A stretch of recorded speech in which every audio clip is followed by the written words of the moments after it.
ಸಾಬುದಾನ ಅಥವಾ ಸಬ್ಬಕ್ಕಿ ಚಕ್ಲಿ ಮಾಡಲು ಬೇಕಾಗುವ ಸಾಮಗ್ರಿಗಳು. ಸಬ್ಬಕ್ಕಿ, ನಾನಿಲ್ಲಿ ಸಬ್ಬಕ್ಕಿನ ತೊಳೆದ್ಬಿಟ್ಟು 3 ರಿಂದ 4 ಗಂಟೆ ನೆನೆಸಿಟ್ಟಿದ್ದೀನಿ. ನೆಕ್ಸ್ಟು ಆಲೂಗಡ್ಡೆನ ಬೇಯಿಸಿ ಸಿಪ್ಪೆ ತೆಗೆದಿಟ್ಕೊಂಡಿದ್ದೀನಿ. ನೆಕ್ಸ್ಟು ರುಚಿಗೆ ತಕ್ಕಷ್ಟು ಉಪ್ಪು, ಜೀರಿಗೆ, ಅಚ್ಕಾರದ ಪುಡಿ ಮತ್ತು 3 ರಿಂದ 4 ಸ್ಪೂನು ಶೇಂಗಾ ಬೀಜನ ಹುರಿದ್ಬಿಟ್ಟು ಪುಡಿ ಮಾಡಿ ಇಟ್ಕೊಂಡಿದ್ದೀನಿ. ತರಿಯಾಗಿ ಪುಡಿ ಮಾಡ್ಕೋಬೇಕು.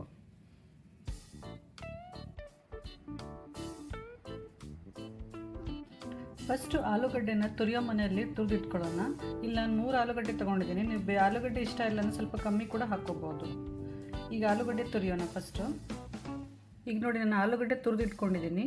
ಈ ತುರಿದಿದ್ದ ಆಲೂಗಡ್ಡೆಗೆ ಸಬ್ಬಕ್ಕಿ ಮತ್ತು ಆಗಲೇ ಇತ್ತಲ್ಲ ಅಚ್ಕಾರದ ಪುಡಿ, ಉಪ್ಪು, ಶೇಂಗಾ ಪುಡಿ ಎಲ್ಲವನ್ನು ಇದಕ್ಕೆ ಹಾಕಬೇಕು. ಹಾಕಿ ಚೆನ್ನಾಗಿ ಮಿಕ್ಸ್ ಮಾಡಿ ಇದನ್ನು ಕಲಸಿಟ್ಕೊಳ್ಳಿ. ಇದರಲ್ಲಿ ಆಲೂಗಡ್ಡೆಯಲ್ಲೂ ನೀರಿರುತ್ತೆ, ಸಾಬುದಾನದಲ್ಲೂ ನೀರಿರುತ್ತೆ. ಅದಕ್ಕೆ ನೀರು ಹಾಕುವ ಅವಶ್ಯಕತೆ ಇಲ್ಲ. ತುಂಬ ಡ್ರೈ ಅನಿಸಿದರೆ ಒಂದು ಸ್ವಲ್ಪ ನೀರು ಚಿಮ್ಸ್ಕೊಳ್ಳಿ ಅಷ್ಟೇ. ಇದನ್ನು ಚೆನ್ನಾಗಿ ಕಲಸೋಣ. ಇದನ್ನು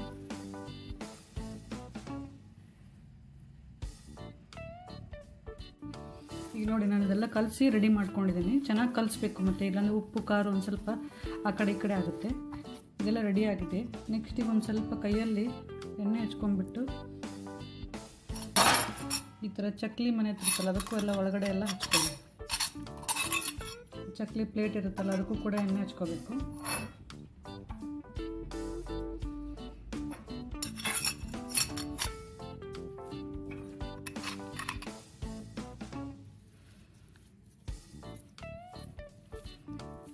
ಈ ಥರ ತಗೊಂಡು ಹಾಕ್ಬಿಟ್ಟು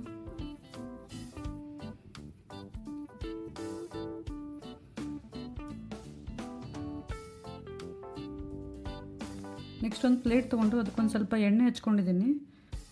ಅಲ್ಲಿ ನಿಧಾನಕ್ಕೆ ಇದನ್ನು ಚಕ್ಲಿ ಬಿಟ್ಕೋಬೇಕು.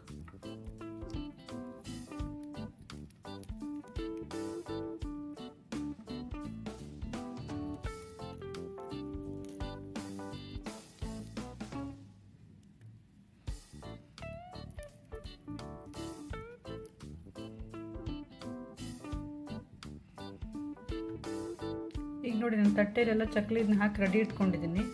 ಇದನ್ನು ಈಗ ಬಿಸಿಲಲ್ಲಿ 2 ರಿಂದ 3 ದಿನ ಬಿಸಿಲಲ್ಲಿ ಒಣಗಿಸ್ಬೇಕು. ನಂತರ ನಾವು ಇದನ್ನು ಎಣ್ಣೆಯಲ್ಲಿ ಫ್ರೈ ಮಾಡೋಣ. ಮಾಮೂಲಿ ಚಕ್ಲಿ ಥರ ಇದು ಶೇಪ್ ಅಷ್ಟೊಂದು ಚೆನ್ನಾಗಿ ಬರಲ್ಲ, ಇದರಲ್ಲಿ ಸಬ್ಬಕ್ಕಿ ಇರೋದ್ರಿಂದ.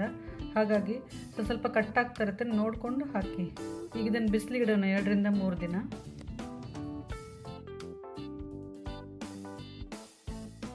ಈಗ ನೋಡಿ, 2 ರಿಂದ 3 ದಿನ ಬಿಸಿಲಲ್ಲಿ ಚೆನ್ನಾಗಿ ಒಣಗಿದೆ ನಮ್ಮದು ಸಾಬುದಾನ ಚಕ್ಲಿ. ಅದನ್ನು ಡೈಲಿ ಸ್ವಲ್ಪ ಟರ್ನ್ ಮಾಡ್ತಾ ಇರಬೇಕು. ನಾನು 2 ರಿಂದ 3 ದಿನದಲ್ಲಿ ಇದನ್ನು ಚೆನ್ನಾಗಿ ಬಿಸಿಲಲ್ಲಿ ಒಣಗಿಸ್ಕೊಂಡಿದ್ದೀನಿ. ಈಗ ಇದನ್ನು ಎಣ್ಣೆಯಲ್ಲಿ ಫ್ರೈ ಮಾಡೋಣ. ನಾನಿಲ್ಲಿ ಕಡಾಯಲ್ಲಿ ಎಣ್ಣೆ ಹಾಕಿ ಬಿಸಿ ಮಾಡಲಿಟ್ಟಿದ್ದೇನೆ. ಎಣ್ಣೆ ಕಾಯ್ದಿದೆ ಅಂದರೆ ಚೆಕ್ ಮಾಡ್ಕೊಣ. ಎಣ್ಣೆ ಕಾಯ್ದಿದೆ. ಇವಾಗ ನಾವು ಇದಕ್ಕೆ ಸಾಬುದಾನ ಚಕ್ಲಿ ಹಾಕೋಣ.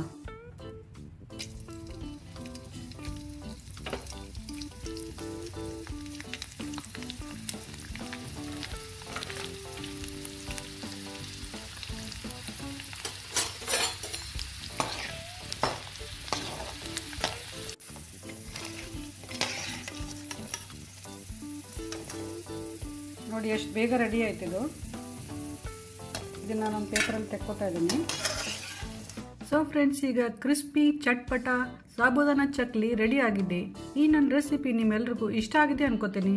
ಇಷ್ಟ ಆದಲ್ಲಿ ದಯವಿಟ್ಟು ಲೈಕ್ ಮಾಡಿ, ಶೇರ್ ಮಾಡಿ, ಕಮೆಂಟ್ ಮಾಡಿ, ಹಾಗೂ ನನ್ನ ಚಾನಲ್ ಪಾಕಶೃಂಗಾರವನ್ನು ಸಬ್ಸ್ಕ್ರೈಬ್ ಮಾಡೋದು ಮಾತ್ರ ಮರಿಬೇಡಿ. Thank you.